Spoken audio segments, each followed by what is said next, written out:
Hello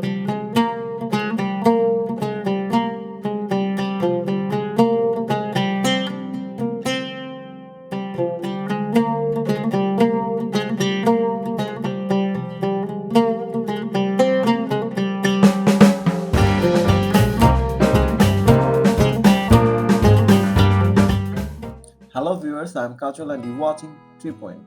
Today I am going to visit Shilaidaha Kuthibari. Actually আমি কুষ্টিয়া যাওয়ার পর ভেবেছিলাম কুষ্টিয়া আশেপাশে যে জায়গাগুলো আছে মানুষকে ভিডিও করে দেখানোর মতো সেই জায়গাগুলো ভিজিট করব এবং তার ভিতরে ছিল কুষ্টিয়া কুঠিবাড়ি অন্যতম।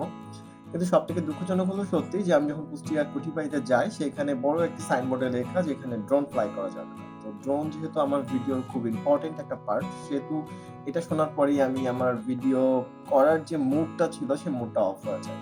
অ্যাকচুয়ালি এখানে আশেপাশের দৃশ্য দেখানোটাই আমার মূল উদ্দেশ্য ছিল। আর ভিতরের জিনিসপত্রগুলো তো অ্যাকচুয়ালি এক ধরনের নষ্ট হয়ে গেছে আমার কাছে মনে হয় যে সেইরকম দেখার কিছু নেই। কয়েকটা ছবি ছাড়া রবীন্দ্রনাথ ঠাকুরের কিছু ছবি এবং কিছু ওয়ালপেপারস ছাড়া তেমন সেখানে দেখার মতো কিছুই নেই। ডে বাই ডে সবকিছু কেমন মলিন হয়ে গেছে। আসলে বাইরের সাইডটাই বেশি সুন্দর করে সাজিয়ে রাখা হয়েছে। তো সেই জিনিসটা যদি ড্রোন দিয়ে অনেক সুন্দর করে ভিডিও করা হয়, আমার কাছে মনে হয়েছে যে সেটাই অনেক সুন্দরভাবে মানুষকে দেখানো সম্ভব এবং মানুষজন এটা যখন দেখবে তখন এই জায়গাটাতে আসতে এবং জায়গাটা ভিজিট করতে অনেক বেশি আগ্রহী হবে। তো যখন এখানে এইভাবে লেখা থাকলো যে ড্রোন চালানো যাবে না, তখন আসলেই আমি আমার মুড অফ হয়ে যায়। আমি ভিডিওটা কন্টিনিউ করি না।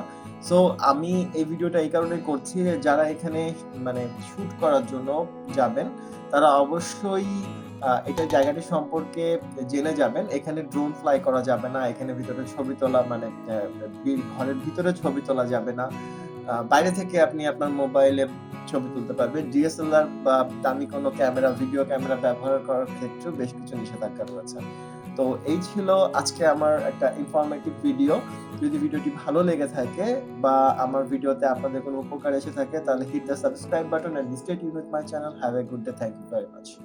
ভিউয়ার্স, আপনারা স্ক্রিনে এখন যে জায়গাটি দেখতে পাচ্ছেন এটিকে আসলে পদ্মার পাড় বলে। এটি ঠিক কুঠিবাড়ির পিছনে অবস্থিত।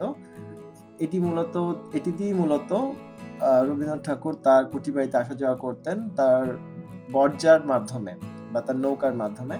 সো যদি আপনারা কুঠিবাড়িতে বেড়াতে যাওয়ার প্ল্যান করেন বা বেড়াতে যেয়ে থাকেন তাহলে অবশ্যই এই জায়গাটা ঘুরে আসতে ভুলবেন না। কারণ এই জায়গাটি অনেক সুন্দর। এখানে আপনারা নৌকাতে করে ঘুরতে পারবেন। ঘন্টা চুক্তিতে নৌকা ভাড়া পাওয়া যায়। সো এই জায়গাটি ঘুরে আসলে আপনাদের অবশ্যই কিছুটা হলেও ভালো লাগবে।